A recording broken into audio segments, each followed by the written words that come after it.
Ano nga po, taas po yung mga apostles doctrine natin.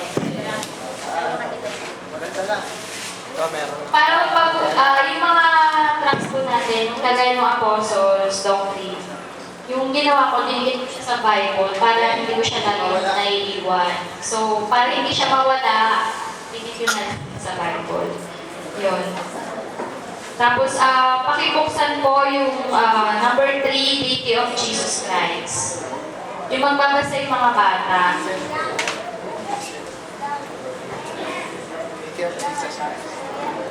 Deity of Jesus Christ. Hindi, yung sa tracks.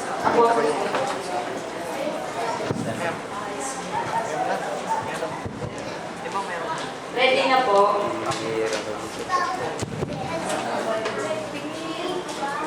Pakibuksan po, number 3, the deity of Jesus Christ. Under letter A, Old Testament Logos, pre-existence. Pakibasa nga, si Brother Raptop. Yung unang bullet.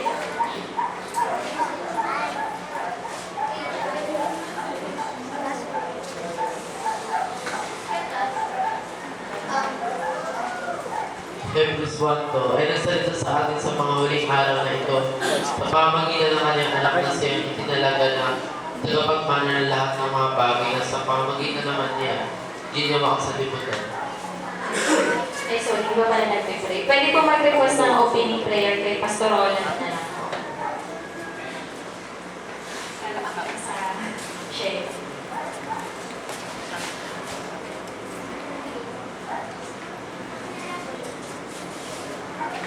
Manalangin tayo, salamat sa Diyos sa amin pong pagpapasimula na magkaya ng Panginoon. Hayaan ang guro, ang banal ng Espiritu Santo, ang siyang paalaala, lahat ang sasabihin, ikaw kukuha na nakaimbak sa amin kapag ito ay paalaala sa amin. Isa rin pong amin bibigkasin, katulad na halintulad sa iyong salita. Pagpalaan ng kapatid, na nagdasal siya ngayon para sa karangalan ng iyong pangalan. Sa pangalan ni Jesus. Amen. Salamat po, Pastor. Yun. Yung binasa ni Raprap, siya yung Hebrews 1 to God's reason. Sino daw yung reason, Rap, sa binasa mo? Kung bakit nag-create yung Diyos? Kristo. Si Cristo, yun. Nung old times daw, sa lumang tipan, ang Diyos nagsasalita siya through prophet sa mga forefathers natin, like nila Moises, nila Abraham, nila Noah. Yun yung ginamit niya, parang bibig niya para maipahayag yung salita niya sa mga tao. Pero dito, sa Hebrews 1, sinabi niya na ang Diyos, nagpatuloy siya sa creation niya kasi ang purpose niya talaga is dahil kay Cristo. Yun. Pakibasa pa po yung next, yung isa pang talata, John 1:3.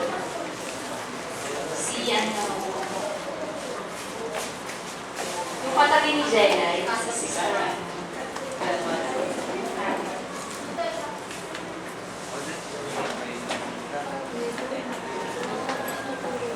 All things were made by Him, and without Him was not anything made that was made. Yun po, sabi doon. Lahat ng bagay create ng Diyos para kay Cristo. May dati, nag-aaral pa kami dito kay Brother Francis. Yung sabi, may mga tanong doon na bakit pa nag-create yung Diyos kung alam niya naman na masisira o mahulog yung tao. Yun, sabi, yung nanananda ko pang sagot doon. Kasi sa isip ng Diyos, sa core knowledge niya, nakita na niya si Cristo doon na magtatagumpay. At kaya pinagpatuloy niya pa rin yung creation. Kahit na yung tao, may talagang mahuhulog siya. Tapos sabi niya dito sa Colossians 1:16. Si Kapan.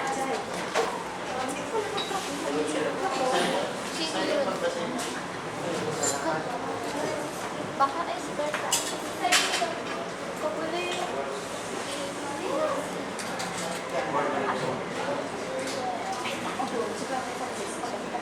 Sapagkat sa kanya nilalangan lahat ng mga bagay sa sangkalangitan at sa sangkalupaan na mga bagay na nakikita at ang mga bagay na di nakikita, maging mga lumluman o mga pagsakot o mga pamunuan o mga kapangyarihan lahat ng mga bagay ay nilalang sa pamamagitan niya at ukol sa kanya. Ayun po. So, lahat po, yung sabi, yung tatlong verse na yon, susub yun dun sa God's reason for creation na yung lahat ng bagay nilalang para kay Kristo. Tapos yung pangalawa po, God's hidden revelation. Pakibasa po John 1:30. Si Joseph.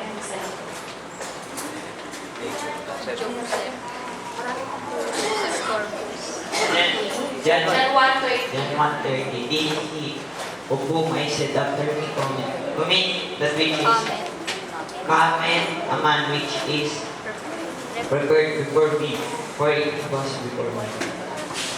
Ayun, sabi po doon na at ito yung aking sinasabi, sa hulihan ko ay dumarating ang isang lalaki na magiging una sa akin sapagkat siya ay una sa akin. Ang nagsasalita po dito, si John the Baptist. Siya yung nag-forerun kay Christ bago dumating si Kristo. Sabi doon, hidden revelation. Bakit po siya tinawag na hidden revelation? Pakibasa po yung 1 Corinthians 1:24. Si Jaya.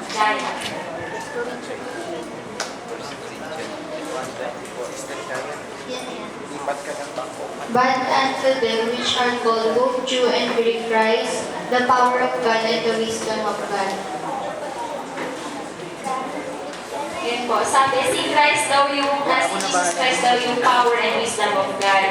Kasi lahat ng fullness ng Godhead nag-dwell kay Kristo. Kaya siya yung wisdom ng God. Yung kay si Kristo, sinusubukan siya ng mga Pariseyo at saka yung mga tao nung nagpanahon na nag-share siya. Namamangha sila kay Kristo kasi lahat ng bagay, kung parang nahiwagaan sila, lalo na yung sa mga parables pag nagsasalita si Kristo. Pero yung sabi ni Kristo, di ba, hindi daw sa kanya yung nanggagaling yung karunungan niya. Yung lahat na sinasabi niya hindi nanggagaling sa kanya, kundi binigay lang yun sa kanya ng Ama. Tapos parang sa atin din sa mga Kristiyano na yung lahat ng alam natin, nanggagaling din yun sa kay Kristo, galing sa kay Ama na binigay din ni Kristo sa atin. Kasi natin, di ba, kapag natakot, parang, di ba, yung natakot kasi the fear of the Lord is the beginning of wisdom. Kasi hanapin mo talaga yung karunungan ng Diyos kung may takot ka sa puso mo. Tapos, parang matapos ko, God's words ko, Revelation 19:13. Ay, 19:13. Si Yana. 19:13.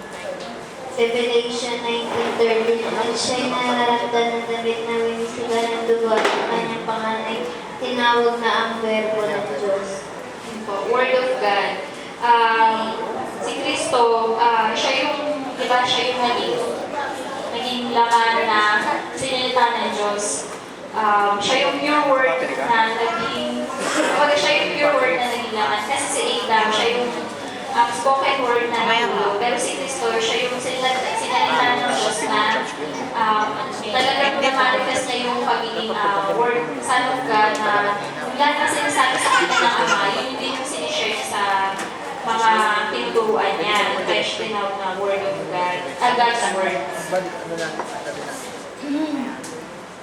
Foreshadow po, pakibasa 1 Peter 1:11. Si ano po? Jim J.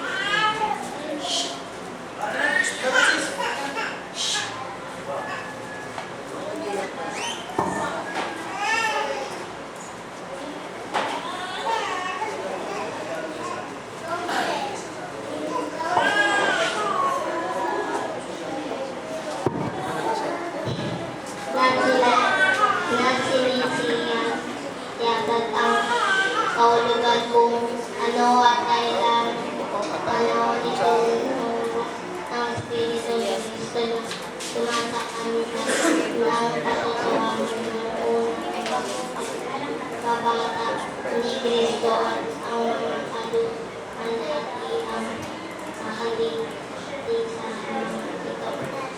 Ayun po. Si Jesus Christ, tinawag siyang foreshadow. Nung nandito siya sa atin, sa lupa, lahat ng tinuturo niya, foreshadow ng mga darating. Bilang, tayo, di ba mananampalataya tayo, alam natin yung mga bagay na darating. So, si Christ, tinuro niya sa atin na kailangan, yung mga bagay na kagaya ng mga hinula ng mga propeta, kailangan nating kumbaga malaman na ngayon pa lang. Kasi kung hindi, masasama tayo dun sa mga kagaya sa tribulation. So, yung pagiging, pinaporshadow niya yung mga, diba, yung mga bagay na hindi magandang darating. At saka yung mga bagay na darating sa yung pagiging hari niya. Yun lang po.